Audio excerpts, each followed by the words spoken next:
All right, Talk About It Radio's the show. I'm your host, Aaron Snyder. I have a very special guest on the line today.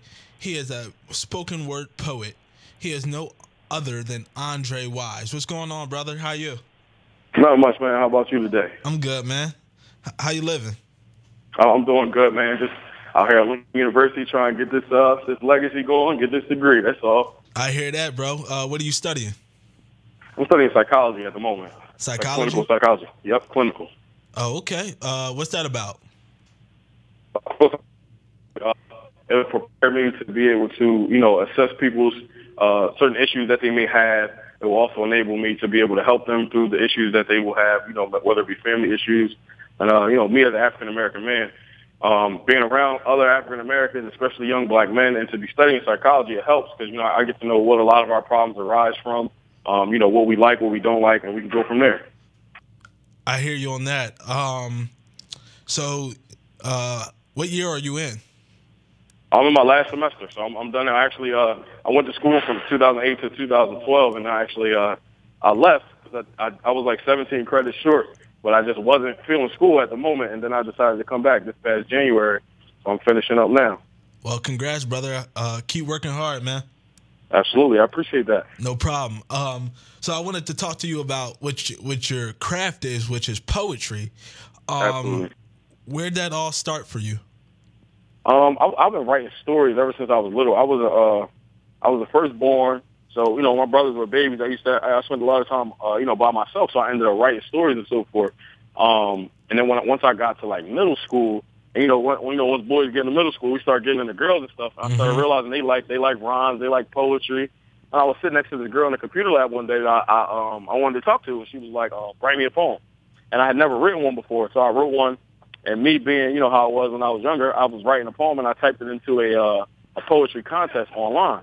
And I told her, I was like, so if I win the contest, like, can I have your number? And it was all a joke at the time. And it just so happened that the poem got picked to go into the anthology of some of the best young poets in the United States. Wow. And that's where it all started. Yeah, brother. I hear you. Get that girl's number, man. Yeah, man, I got it. You know what I mean? She wasn't. I don't know if she was worth the poem at the top, but it's cool though. You know what I mean? We all learn our lessons and Exactly. so forth. You're And living, you I had learn. some fun. Absolutely. And then once I turned, I was writing from there, so I wrote a whole bunch. And then once I got a little bit older, I started really getting into rap. So my dad always listened to like Jay-Z, listened to Nas, some heavy lyrical music, and I always loved the wordplay, but I also liked the delivery. And then I started watching Def Poetry Jam, and Black Ice was one of the biggest poets on there. Yeah. And so I started watching Black. And by the way, he followed me on Instagram the other day and commented on my pictures. I was crazy surprised. Wow. So I've been connecting with him lately, but I've been watching him on Def Poetry Jam, and his delivery was so raw and real, and it wasn't about the showy display of words. It was just about the message, but it was still hitting hard, and I appreciated it, and I also wanted to emulate that. So when I turned 16, Tiffany Bacon had a open mic she used to host, and I went up there, and they usually don't let people in there under 18, but we took the drive from Delaware, and she let me perform, and the whole room just went like silent. And they were all like looking at me because I'm like 10 years junior to everybody else, and that was the first time I ever got a crazy reaction from a crowd. They got really, really quiet. They didn't know what I was about to say. By the middle of the poem, they had their phones out. They was recording it. Everybody was like snapping and everything, and it was a very intriguing feeling to have a message that I thought about every day, and then have people agree with my message enough to actually support me while I was doing it. And then she invited me back. I went back. And from there, man, I've been addicted to open mics. I love to talk anyway, as you can see. So Yeah. What do your stories consist of? Recently, a lot of my stories have been consistent of trying to strengthen what was the African American culture, or African culture, depending on how you look at our race. But I've been back in Lincoln University, which is obviously an HBCU, and I've been around a lot of misguided young African American men. So a lot of my poems recently have been towards building them up and also speaking from their voice, because a lot of African American men don't know how to articulate their emotions properly. So being as though that's all I've ever done, I try to write poems and representation and also, as a forefront for us. But when I first initially started, it was just straight love poems because I always felt like I would lose the crowd if I spoke about politics or anything else. But love is like a universal thing. And if you either want to love, you've been in love, or you just desire some type of facet of it, whether it be family or anything. So that's why I usually stick with that as a universal topic. You said something that struck me, which is very interesting. You said that a lot of African American men they don't let their feelings out, and they don't articulate their feelings in the way that you think they should. Why do you think that is? Well, number one, we don't usually have a positive and consistent emotional structure to begin with. So when you don't have emotions, like even me, I grew up. I had my dad, and also had a stepdad, and had my mom. But by culture, I realized that we just don't. It wasn't a lot of emotion that I saw, and I'm not saying that the entire culture does that, but in my family personally, there wasn't a huge exchange of emotion besides what is necessarily supposed to happen. So I feel like when you're not shown the proper example, especially for manhood, I just saw a statistic the other day. By 16, most African American children, period, live in single parent homes. So if you're not being shown the proper model of love, then you can never properly emulate it, which is why most of the kids nowadays, they get their ideas of love from, Nicki Minaj and Meek Mill or, Jay-Z and Beyonce, and you really don't have any insight into their relationship. You only see that they boast their accomplishments together, and you take that for love, and then people try to emulate that, and it starts to get mixed up because you don't have what they have. So then the relationship fails because the model wasn't set for you in the first place. Does this generation bother you with that kind of stuff? Absolutely, because the generation behind us, and even the generation I'm in, we are the future. You know what I mean? And it's almost a gift and a curse that we are exposed to this much technology, because it makes it so that obviously we're called the microwave generation. So we expect everything to come, and we expect it to come right now. And if something doesn't come, then we want something better immediately. So the problem is we now use people, and we put that standard on them. So if you're not good enough right now, then I'm just going to kick you to the side and go to the next person, not knowing that you're going to deal with a host of problems no matter where you go. So if you would settle in one area, you could become not necessarily okay, but you can learn to deal with certain imperfections, and you can also feed off of the positivity from others. But we're such an impatient generation, and we don't properly show emotion, and we don't properly respect people, whether they be older and or we don't respect ourselves, let alone the people around us. That's just making it so difficult to progress. Talk about it. And where do you think that stems from? Do you think it's just evolution, or you think it's a mindset, or what's your thoughts on that? Me personally, especially in terms of African American men, I feel like with African American men, and I'm speaking, primarily on this because I'm an African American man, so I can't really speak for too many other, races and genders. But for me, looking at other African American men, when you have a single parent home, obviously you have a mom. We have so many moms nowadays that get pregnant and then the dad leaves. What happens when the dad leaves is that now the mom has anxiety. She also has separation anxiety. So she never really wants to reprimand and or let her child breathe because that's all she now has. So we get baby, we get spoiled, we get over-nurtured every time we need something. And I worked in schools. I worked in alternative schools. I worked in after-school programs. I worked in everything.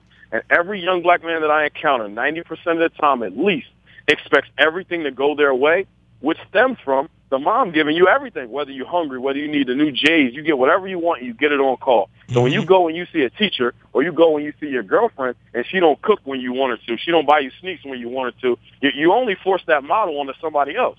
So the problem starts at home because there's a lack of a structure. So you can't blame women for doing that, because who's not going to love their child? And if when the man leaves, you don't want you don't want your son to resent you at the same time. So you're going to over nurture, you're going to be over nice, because you don't want him to look at you the same way you feel like your baby dad, as they call him. Do you think that the problem with African American men is that they don't want to show emotion because they think it's weak? They think it's showing weakness. They think it's showing that they're like a female or something like that. You think it's along that lines? Absolutely, because if you think about it, even anybody, any man, I don't care if you're white, black, skinny, fat, you fall when you're a child. They tell you to do what? As Man a up. man, when you're a boy, stand up, wipe it off, Mm-hmm. don't cry, hide it. We are taught to hide emotion from the time we are able to speak. Mm-hmm. So then as you progress and you get older and you fall, so to speak, i.e. a woman breaks your heart or i.e. you don't get your way, man, brush it off. Don't show it. It's the same Mm-hmm. thing. You're still falling and you're still hiding it. So it's almost like something that we're psychologically driven towards. But and the parents around us, they don't know because all they think is they're just trying to tell their son to be tough. Mm-hmm. What you're doing is you're implementing something that won't enable him to show emotion later, and he'll do it out of fear because he's going to feel like he's going to be judged. Like, why this fell? I'm not supposed to cry. I just fell. I'm not supposed to talk about it. If I'm not bleeding, I'm not supposed to discuss it. Exactly. This is a really interesting conversation, but I want to make a transition because I only have you for a few more minutes. So, No problem. I wanted to talk about your love and what does love mean to you? To me, a love means are we speaking in a certain term, or is love in general, love in relationships? Relationship talk. Love and relationships, I feel like, I try to break it down, especially when I talk to African American men. I try to make it in terms of, I try to break it down as simple as possible. Mm-hmm. When you love a woman, you won't have room in your brain to think about anybody else. When you love a woman, when you love another person, when you wake up, you won't think about yourself first. You're going to think about if that other person is smiling, because if that person is your backbone and they are smiling and or they are happy, Mm-hmm. then you're good. And that, I feel like that's the true definition. As soon as you begin to remove yourself from the most important pillar of your life, and you know what I mean? I'm not saying to lessen the value of yourself. I'm never saying that. But when you get to a point where you think about somebody else's happiness more than your own, that's the beginning of love. When you start to do those things to make that person happy, that's when all of a sudden you're cultivating love. And then by keeping love, you just have to endlessly reciprocate that energy. Have you ever been in love? I'm in love right now. Okay. You have a girl? I'm assuming. Absolutely, yeah. Oh, yeah, I'm good. I have a girlfriend right now. Once I came back to Lincoln University, she had I ran into her one day and she approached me and she said she had remembered a poem that I recited from 2011. Mine is 2015, January. Oh, wow. She remembered a poem that I spit 2011. I had only ever spit it one time at this open mic, and she remembered it. She remembered the title. She remembered the first verse and the last verse. And I was like, now to me, I didn't take it as like, she was really that interested in me, but more so that the message hit her very hard. And for a woman to pay that much attention to a message and to hold on to it, I knew that love meant something to her. We ended up having a conversation. I mean, to be completely honest, we probably didn't give each other a title until a month and a half in, but I mean, if I was to keep it all the way to being, as they say, that was probably my girl like day 3. And it was because it was just that strong. I didn't have to worry about anything. Like, as far as whatever you need, whether you talk about the things that we think we need as men or the things we actually need as men, like, I'm never hungry. I'm never dissatisfied. I'm never uninspired. And that's the biggest part for because as men, we're so used to standing on our own and being like, well, I got my own energy. I don't need you. But for her, it's not about, she convinces me and she shows me that the world matters equally as much as I do. And when you reach that point and you have a woman that comes into your life and says, you know what, I love you just the way you are, but I want your integrity to get stronger and stronger every day. Exactly. Stay as you are, but grow your integrity, grow your emotional output. Like, she'll tell me now, like, you don't hug me enough, or you know what I mean? Like, I feel like you're being cold sometimes. And we have deep conversations about it where I tell her where it came from, how it started, you know what I mean, the type of family that I'm in, the emotions that I feel uncomfortable displaying. And, I make sure I tell her it's not about her. And I feel like that's another thing with our generation, especially when it comes to love. We don't know how to articulate ourselves, so we cannot properly handle and dissipate problems. We can't make problems go away because we don't know how to address them. And we don't even know that we have a problem, let alone a proper way to address it. So that's why I love my relationship so much, because she's so open-minded, and even, she's very, very liberal. She's a feminist. So, we get into a lot of arguments about men versus women, this versus that, but we're always calm, cool, and collective at the end of the day. And she makes me laugh way more than anybody else ever has, and I feel like that's a big component. And that's what it's all about. You talked about heartbreak. Have you ever experienced heartbreak? And if so, how'd you get out of it? And how was it going through that? heartbreak is a hospital bed after you tear your ACL. You're not going nowhere. Mm-hmm. Not right now. You aren't. So you have to. It's one of those things where, and this is where I think as a culture we get this sometimes, and not even that, just people in general. I had my heart broken. I was with this girl for about 3 years. She was Indian, and she was definitely scared of me to meet her parents. And I just kept fighting it, treated her better and better and better, as good as I could, and tried to get her to, let me meet her parents. And then what happened? One day, the last conversation we had, I said, well, I've been staying with you because I felt like, if I'm going to treat you as well as I am, then, I'm worth meeting your parents and I'm worth that gamble because I don't think anybody else is just going to come along and just replace that. Her exact words to me were, I don't think that's ever going to happen. Oh, wow. And so, crushed isn't even a word. This was actually one of my last semesters at school. I couldn't eat. I couldn't sleep. I couldn't do homework. I didn't want to go to class. I didn't want to play basketball. I didn't want to write poetry because all I could ever write about was the pain. So for me, it was rough because you're almost incapacitated. Like you can't do anything because your heart is almost literally broken, which is an extremely important organ, and you got to be able to feel happy. So for me, I'm in a fetal position, man. I'm not even scared to talk about it. Like I was in a fetal position for a long time, man. Just like I think I honestly cried and all that. 3 years, I thought this person was the most important person on the planet, and it took me to a very dark spot. But it also took me to a spot of recreation because I had to be broken all the way down to nothing, which it inevitably showed me exactly what I was, who I was, and how dependent I was on other people. So heartbreak is very difficult to deal with. But heartbreak is one of the best things that could ever happen to you if it happens at the right time because it's a pivotal point. Problem is, most people decide to go backwards instead of forwards, and that's where the heartbreak, it doesn't do you any good because you didn't use it. You didn't use it as an energy to move forward. You didn't use it as an energy to better yourself. And or to just, for me, when I got my heart broken, it made me love more because, they say when a muscle is broken down, it grows back stronger. I read books on love. I read books on relationships. I looked at, certain people, and being a psychology major, it helped me. I studied people and, got to look at the dynamics of love and the dynamics of what makes us, because love does the same thing drugs do. It creates a high level of dopamine. It creates a high level of energy, a high level of everything, really. So once I started looking at all that, I started looking for more positive ways to love. And once I became a positive person, I began loving positive people, and the love was reciprocated. And now it's just like it'll put you in a spot where you feel untouchable, which is the exact polar opposite of having your heart broken. Exactly. I had a weird situation in high school. I wanted to get your thoughts on it. So, tell me if you think this is if you think this could happen. I like this girl, right? 4 years, I never told her how I felt. I just kept everything inside. And then I felt like after I seen a lot of things that I've seen, that I saw, I should say,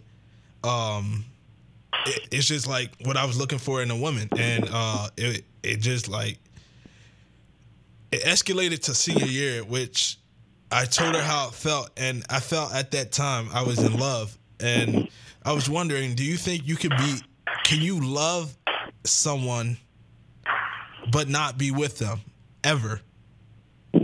I believe so because if you see what you want, you're gonna want it. You know what I mean? Like just because you don't, I don't know, it's not a person, but just because when you see a car, you're gonna love the car. You love it. You would love to drive it. And if you had it, you would absolutely love it as long as it is what it is presented to be. You know what I mean? So if you get with her and she's the woman that you imagine her to be, and not even that, even if you're not with her, I absolutely do feel like you love somebody because some people just emit love. So you can feed off of energy alone. And it doesn't matter whether a person gives it to you on purpose or by accident. You can feed off of it. And love is an energy. I don't feel love at first sight 1,000 times in my life. I feel like it never cultivated because I never approached them or, never went forward. But I definitely do feel like love is a strong emotion. I feel like because it's overused and used usually in the wrong context, people take things like love at first sight like, nah, it can't happen. No, you can't do that. Like, it absolutely can happen. It's just that people have been misguided to what love actually is. But love is real, and that's why, even if you think about it, like being in love is different than loving someone. You can absolutely love somebody without being in love with them, because love is just I forget the exact definition because I actually just looked it up maybe like a month ago. It's like a strong connection or desire, something along those lines.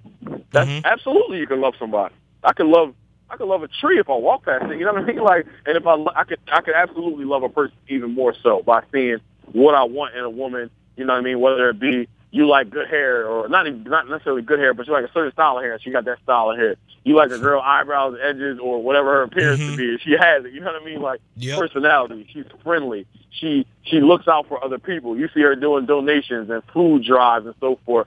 Those are the things that we want to see from women. And honestly, just falling in love with a woman will make you a better person in itself.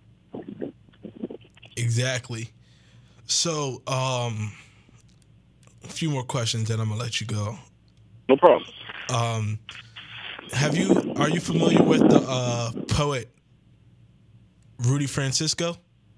Absolutely. I want to do everything. I want to be an ex-boyfriend stuntman. Talk do everything about he never it. had the courage to do, like love you. Like, man, Rudy's the man. Rudy said in relation to heartbreak, he said, it takes twice as long to forget as it does to get to know. But tell me, what do you do on the days when it feels like the hands on your clock have arthritis? Like what? Yeah.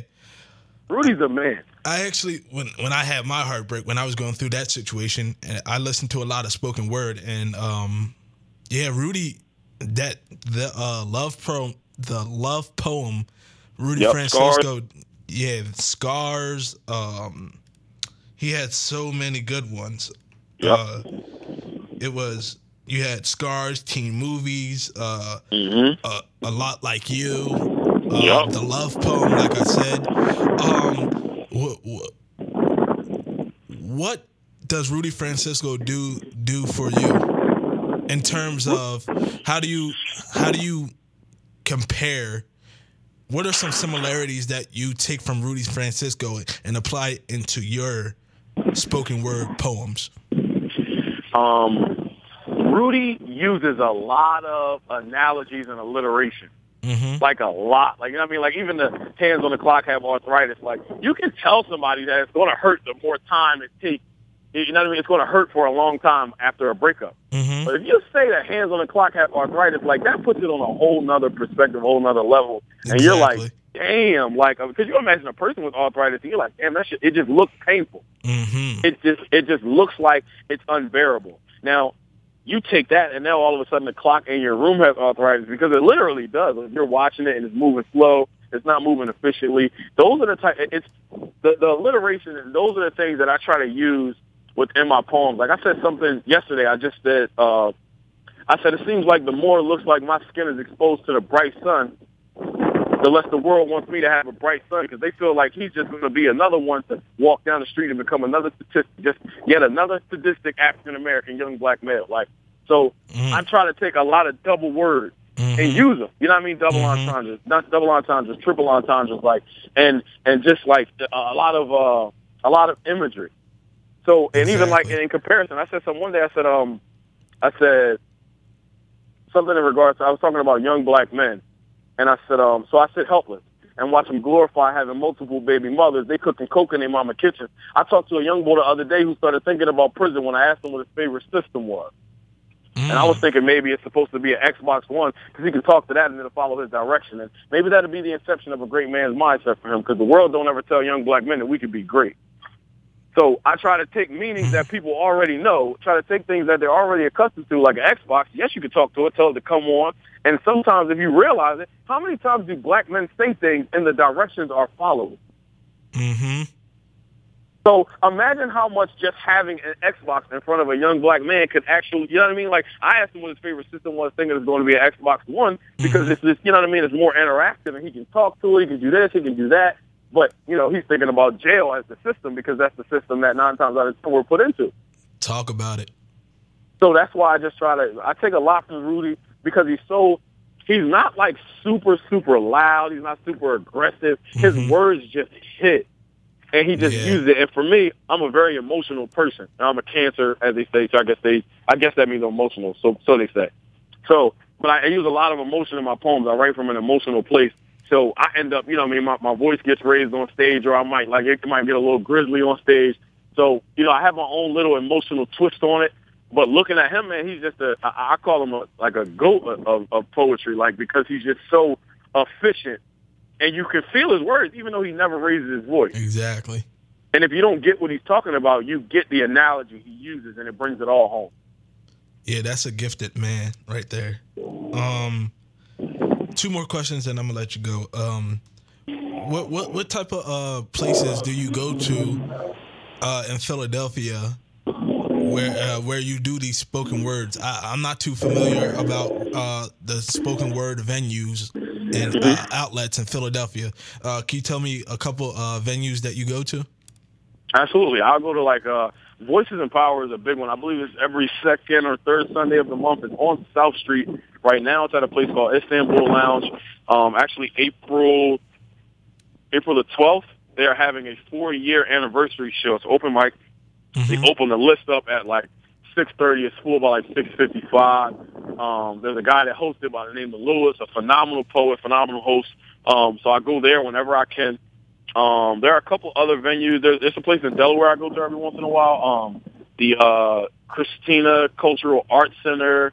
There's another place in Philadelphia that they used to have one in a gallery. But usually there's constant places. There's Just Words. There's a guy named Just Greg that runs that. It's the Harvest. I believe it's on Germantown Avenue. But the Harvest is every other Wednesday. They used to have it, and now I think they do it once every other month.